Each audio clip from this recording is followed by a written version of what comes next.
ನಮಸ್ಕಾರ ವೀಕ್ಷಕರೇ, ವೈದಿಕ ಜ್ಯೋತಿಷ್ಯದ ಪ್ರಕಾರ ಜೂನ್ 2, 2026 ಅಂದರೆ ಇಂದೇ ದೇವಗುರು ಬೃಹಸ್ಪತಿಯು ಮಿಥುನ ರಾಶಿಯಿಂದ ತನ್ನ ಉಚ್ಚ ರಾಶಿಯಾದ ಕರ್ಕಟ ರಾಶಿಗೆ ಪ್ರವೇಶಿಸುತ್ತಿದ್ದಾನೆ. ಸುಮಾರು 12 ವರ್ಷಗಳ ಬಳಿಕ ಗುರು ತನ್ನ ಉಚ್ಚ ರಾಶಿಗೆ ಬರುತ್ತಿರುವುದರಿಂದ ಇಡೀ ಜಗತ್ತಿನ ಮೇಲೆ ಮತ್ತು ಎಲ್ಲ ರಾಶಿಗಳ ಮೇಲೆ ಇದರ ಪ್ರಭಾವ ದಟ್ಟವಾಗಿರುತ್ತದೆ. ಹಾಗಿದ್ರೆ 12 ರಾಶಿಗಳ ಗುರು ಗೋಚಾರ ಫಲದ ಸಂಪೂರ್ಣ ಮಾಹಿತಿಯನ್ನು ನೀವು ನೋಡಬೇಕಾದ್ರೆ ಈ ವಿಡಿಯೋನ ಎಲ್ಲೂ ಸ್ಕಿಪ್ ಮಾಡಬೇಡಿ. ನೀವಿನ್ನೂ ನಮ್ಮ ಡಿವೈನ್ ಮೀಡಿಯಾ ಯೂಟ್ಯೂಬ್ ಚಾನಲ್ಗೆ ಸಬ್ಸ್ಕ್ರೈಬ್ ಆಗಿಲ್ಲ ಅಂದರೆ ಈ ಕೂಡಲೇ ಸಬ್ಸ್ಕ್ರೈಬ್ ಮಾಡಿಕೊಂಡು ಪಕ್ಕದಲ್ಲೇ ಕಾಣುವ ಬೆಲ್ ಐಕಾನ್ ಪ್ರೆಸ್ ಮಾಡೋದ್ರಿಂದ ನಾವು ಹಾಕುವ ಎಲ್ಲ ಮಾಹಿತಿಗಳು ಸಹ ನಿಮ್ಮ ಫೋನ್ಗೆ ಉಚಿತವಾಗಿ ಬರುತ್ತದೆ. ಇನ್ನು ಈ ಗುರುಗ್ರಹದ ಸಂಚಾರದಿಂದ ಮೇಷರಾಶಿಯವರ ಯಾವ ಒಂದು ಬದಲಾವಣೆಗಳು ಆಗುತ್ತೆ ಅಂತ ನೋಡೋಣ. ಈ ಒಂದು ಮೇಷರಾಶಿಯಲ್ಲಿ 4ನೇ ಮನೆಗೆ ಗುರು ಬರ್ತಾ ಇದ್ದಾನೆ. ಈ ಅವಧಿ ಅಂದರೆ ಫಲ ಏನೇನು ಬರುತ್ತೆ ಅಂತ ಹೇಳೋದಾದರೆ ಈ ಅವಧಿ ಅತ್ಯಂತ ಶುಭಕರವಾಗಿದೆ. ಸುಖ, ಶಾಂತಿ, ತಾಯಿಯ ಆರೋಗ್ಯದಲ್ಲಿ ಸುಧಾರಣೆ ಕಂಡು ಬರುತ್ತೆ. ಇನ್ನು ಲಾಭದ ವಿಷಯಕ್ಕೆ ಬರೋದಾದರೆ ಹೊಸ ಮನೆ, ವಾಹನ ಅಥವಾ ಆಸ್ತಿ ಖರೀದಿ ಮಾಡುವ ಯೋಗವಿದೆ. ವೃತ್ತಿ ಜೀವನದಲ್ಲಿ ಬಡ್ತಿ ಮತ್ತು ಸಂಬಳ ಹೆಚ್ಚಳದ ಸಾಧ್ಯತೆ ಇದೆ. ಬಾಕಿ ಉಳಿದಿದ್ದ ಕೆಲಸಗಳು ಪೂರ್ಣಗೊಳ್ಳುತ್ತವೆ ಅಂತ ಹೇಳ್ತಾರೆ. ಇನ್ನು 2ನೆಯ ರಾಶಿ ವೃಷಭ ರಾಶಿ. ನಿಮ್ಮ ರಾಶಿಯ 3ನೇ ಮನೆಗೆ ಗುರುವಿನ ಪ್ರವೇಶವಾಗ್ತಾ ಇದೆ. ಇನ್ನು ಫಲ ನೋಡೋದಾದ್ರೆ ನಿಮ್ಮ ಧೈರ್ಯ, ಆತ್ಮವಿಶ್ವಾಸ ಮತ್ತು ಸಂವಹನ ಕಲೆ ವೃದ್ಧಿಯಾಗುತ್ತದೆ. ಇನ್ನು ಲಾಭದ ವಿಷಯಕ್ಕೆ ಬರೋದಾದ್ರೆ ಆರ್ಥಿಕ ಪರಿಸ್ಥಿತಿ ಸುಧಾರಿಸಲಿದೆ. ಆದಾಯಕ್ಕೆ ಹೊಸ ಮೂಲಗಳು ಸಿಗಲಿವೆ. ವ್ಯಾಪಾರಸ್ಥರಿಗೆ ಹೊಸ ಗ್ರಾಹಕರು ಮತ್ತು ಲಾಭದಾಯಕ ಒಪ್ಪಂದಗಳು ಸಿಗುತ್ತವೆ. ಸಹೋದರ ಸಹೋದರಿಯರಿಂದ ಬೆಂಬಲವೂ ಸಹ ನಿಮಗೆ ದೊರೆಯಲಿದೆ. ಇನ್ನು ಮಿಥುನ ರಾಶಿಯ 2ನೇ ಮನೆಗೆ ಗುರುವಿನ ಪ್ರವೇಶವಾಗ್ತಾ ಇದೆ. ಫಲದ ವಿಷಯಕ್ಕೆ ಬರೋದಾದರೆ 2ನೇ ಮನೆಯು ಧನ ಮತ್ತು ಕುಟುಂಬವನ್ನು ಸೂಚಿಸುವುದರಿಂದ ನಿಮಗೆ ಆರ್ಥಿಕವಾಗಿ ಸುವರ್ಣ ಕಾಲ ಎನ್ನಬಹುದು. ಇನ್ನು ಲಾಭದ ವಿಷಯದಲ್ಲಿ ಉತ್ತಮ ರಿಟರ್ನ್ ಸಿಗಲಿದೆ. ಅಂದರೆ ನೀವೇನಾದರೂ ಹೂಡಿಕೆ ಮಾಡಿದರೆ ಹಾಗೇನೆ ನಿಮ್ಮ ಮಾತಿನ ಪ್ರಭಾವ ಹೆಚ್ಚಾಗಲಿದ್ದು ಸಮಾಜದಲ್ಲಿ ಗೌರವ ಸಿಗುತ್ತದೆ.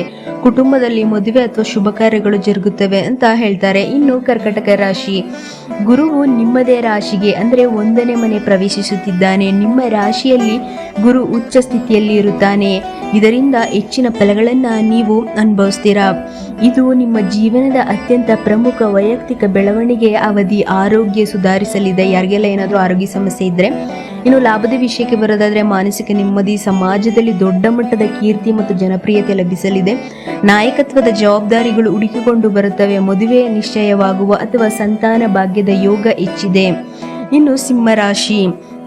ನಿಮ್ಮ ರಾಶಿಯಿಂದ 12ನೇ ಮನೆಗೆ ಗುರು ಪ್ರವೇಶಿಸುತ್ತಿದ್ದಾನೆ. ಇದರ ಫಲಗಳು ಅಂತ ಹೇಳೋದಾದ್ರೆ ಸ್ವಲ್ಪ ಇವ್ರಿಗೆ ಎಫೆಕ್ಟ್ ಇದೆ ಅಂತ ಅನ್ಬೋದು. ಖರ್ಚುಗಳು ಹೆಚ್ಚಾಗುವ ಸಾಧ್ಯತೆ ಇದೆ. ಹಣಕಾಸಿನ ವಿಚಾರದಲ್ಲಿ ಅತ್ಯಂತ ಯೋಚನೆ ಮಾಡಿ ನೀವು ಮುಂದುವರಿಬೇಕಾಗುತ್ತೆ. ಇನ್ನು ಲಾಭದ ವಿಷಯಕ್ಕೆ ಬರೋದಾದ್ರೆ ವಿದೇಶಿಯ ಪ್ರಯಾಣ ಮಾಡೋವಂಥ ಅವಕಾಶಗಳಿದೆ. ಹಾಗೇನೆ ವಿದೇಶದಲ್ಲಿ ನೀವು ಯಾರಾದರೂ ಉದ್ಯೋಗ ಹುಡುಕ್ತಾ ಇದ್ರೆ ಉದ್ಯೋಗ ಸಿಗುತ್ತೆ. ಅಥವಾ ಯಾರಾದರೂ ಸ್ಪಿರಿಚುವಲ್ ಕ್ಷೇತ್ರಗಳಲ್ಲಿರುವವರಿಗೆ ಸಹ ಇದು ಉತ್ತಮ ಸಮಯ ಅಂತಾನೆ ಹೇಳಬಹುದು. ಧಾರ್ಮಿಕ ಕಾರ್ಯಗಳಿಗಾಗಿ ಹಣ ವ್ಯಯವಾಗಲಿದೆ. ಆರೋಗ್ಯದ ಕಡೆ ಸ್ವಲ್ಪ ನೀವು ಗಮನವನ್ನು ಕೊಡಬೇಕು ಸಿಂಹರಾಶಿಯವರಿಗೆ. ಇನ್ನು ಕನ್ಯಾ ರಾಶಿ. ನಿಮ್ಮ ರಾಶಿಯಿಂದ 11ನೇ ಮನೆಗೆ ಅಂದರೆ ಲಾಭ ಸ್ಥಾನ ಗುರು ಬರ್ತಾ ಇರೋದ್ರಿಂದ ಫಲ. ನಿಮ್ಮ ದೀರ್ಘಕಾಲದ ಆಸೆಗಳು, ಕನಸುಗಳು ಈಡೇರುವ ಸಮಯ ಹತ್ತಿರ ಬಂದಿದೆ ಅಂತಾನೆ ಹೇಳಬಹುದು. ಹಾಗೇನೆ ಲಾಭದ ವಿಷಯಕ್ಕೆ ಬರೋದಾದರೆ ಉದ್ಯೋಗದಲ್ಲಿ ದೊಡ್ಡ ಮಟ್ಟದ ಯಶಸ್ಸು, ಅಂದರೆ ಪ್ರಮೋಷನ್ ಆಗುವುದು ಅಥವಾ ಕೆಲಸ ಯಾರಾದರೂ ಅಪ್ಲೈ ಮಾಡಿದ್ರೆ ಕೆಲಸ ಸಿಗುತ್ತೆ. ಹಾಗೇನೆ ವ್ಯಾಪಾರಸ್ಥರಾಗಿದ್ರೆ ಅವ್ರಿಗೂ ಸಹ ಭರ್ಜರಿ ಲಾಭ ಸಿಗಲಿದೆ. ಇನ್ನು ಸ್ನೇಹಿತರ ಹಾಗೂ ಹಿರಿಯರ ಅಧಿಕಾರಿಗಳ ಸಂಪೂರ್ಣ ಬೆಂಬಲ ನಿಮಗಿರುತ್ತದೆ. ನೆಟ್ವರ್ಕಿಂಗ್ ಅಲ್ಲಿ ಯಾರ್ಯಾರಿದ್ದಾರೆ ಅವ್ರಿಗೆ ಅಂದರೆ ಅವ್ರಿಗೆ ಒಳ್ಳೆ ಅವಕಾಶ ಇದೆ ಅಂತ ಹೇಳಬಹುದು. ಇನ್ನು ತುಲಾ ರಾಶಿ. ಈ ಒಂದು ರಾಶಿ ವಿವರ ಹೀಗಿದೆ. ಕರ್ಮಸ್ಥಾನದಲ್ಲಿ ಗುರು ಸಂಚರಿಸುವುದರಿಂದ ಕಚೇರಿಯಲ್ಲಿ ನಿಮ್ಮ ಪ್ರಭಾವ ಹೆಚ್ಚಾಗಲಿದೆ. ಹಾಗೇನೆ ಹೊಸ ಜವಾಬ್ದಾರಿಗಳು ಸಿಗಲಿದೆ. ಹಾಗೇನೆ ನಿಮ್ಗೆ ಏನಾದರೂ ವ್ಯಾಪಾರ ಏನಾದ್ರು ಮಾಡ್ತಾ ಇದ್ರೆ ಅದನ್ನ ಎಕ್ಸ್ಪ್ಯಾಂಡ್ ಮಾಡಕ್ಕೆ ಅಂದರೆ ವಿಸ್ತರಣೆಗೆ ಇದು ಸೂಕ್ತ ಸಮಯ ಅಂತಾನೆ ಹೇಳ್ಬೋದು. ಇನ್ನು ವೃಶ್ಚಿಕ ರಾಶಿ. ಭಾಗ್ಯಸ್ಥಾನದ ಗುರು ನಿಮಗೆ ಗುರುಬಲ ತಂದಿದ್ದಾನೆ. ಅಂದರೆ ಭಾಗ್ಯಸ್ಥಾನದಲ್ಲೇ ಗುರು ಇರೋದ್ರಿಂದ ತಂದೆಯ ಆರೋಗ್ಯ ಸುಧಾರಿಸಲಿದೆ ಮತ್ತು ಅವರ ಆಸ್ತಿಯಿಂದ ಲಾಭವಾಗಲಿದೆ. ದೂರದ ಪ್ರಯಾಣ ಅಥವಾ ತೀರ್ಥಯಾತ್ರೆಗೆ ಹೋಗುವಂಥ ಸಾಧ್ಯತೆ ಹೆಚ್ಚಿದೆ ವೃಶ್ಚಿಕ ರಾಶಿಯವರು. ಇನ್ನು ಧನುರಾಶಿ. ರಿಸರ್ಚು, ಇನ್ಶೂರೆನ್ಸ್ ಅಥವಾ ಆಧ್ಯಾತ್ಮ ಕ್ಷೇತ್ರದಲ್ಲಿ ಇರುವವರಿಗೆ ಹೆಚ್ಚು ಲಾಭ ಆಗುತ್ತೆ. ಪಿತ್ರಾರ್ಜಿತ ಆಸ್ತಿ ಏನಾದರೂ ನಿಮಗೆ ಅದು ಬರಬೇಕಂತಿದ್ರೆ ಅದು ಕೈ ಸೇರುವಂಥ ಸಂದರ್ಭ ಜಾಸ್ತಿ ಇದೆ ಈ ಒಂದು ಸಮಯದಲ್ಲಿ.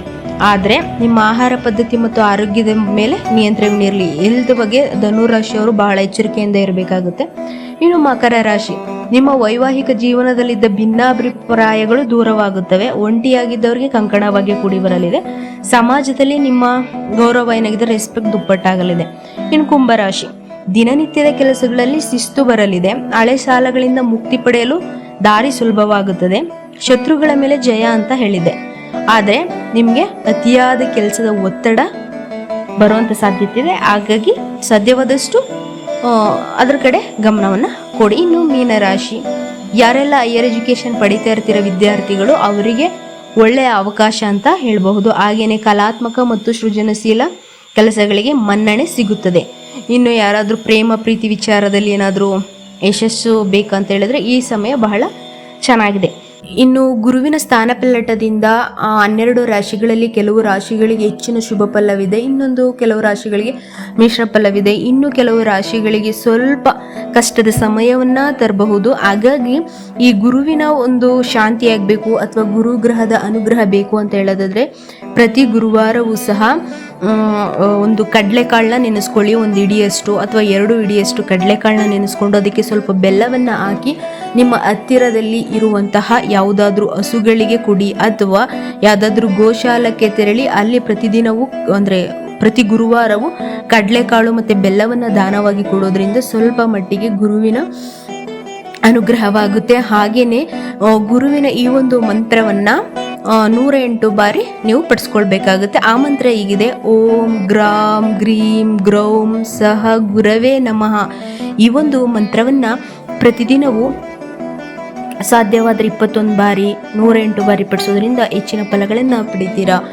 ಈ ಮಾಹಿತಿ ಇಷ್ಟವಾದಲ್ಲಿ ಲೈಕ್ ಮಾಡಿ, ಶೇರ್ ಮಾಡಿ. ಹಾಗೆಯೇ ನಿಮ್ಗೇನಾದರೂ ನಿಮ್ಮ ಡೇಟ್ ಆಫ್ ಬರ್ತ್ ಪ್ರಕಾರ ಜ್ಯೋತಿಷ್ಯ ತಿಳ್ಕೋಬೇಕು, ಏನಾಗುತ್ತೆ ಗುರುವಿನ ಸ್ಥಾನ ಪಲ್ಲಟದಿಂದ ಅಂತ ಹೇಳೋದಾದರೆ ಸ್ಕ್ರೀನ್ ಮೇಲೆ ಕಾಣುವಂಥ ಸಂಖ್ಯೆಗೆ ಕರೆಯನ್ನು ಮಾಡಿ. ಅಲ್ಲಿಯವರೆಗೂ ನಮಸ್ಕಾರ.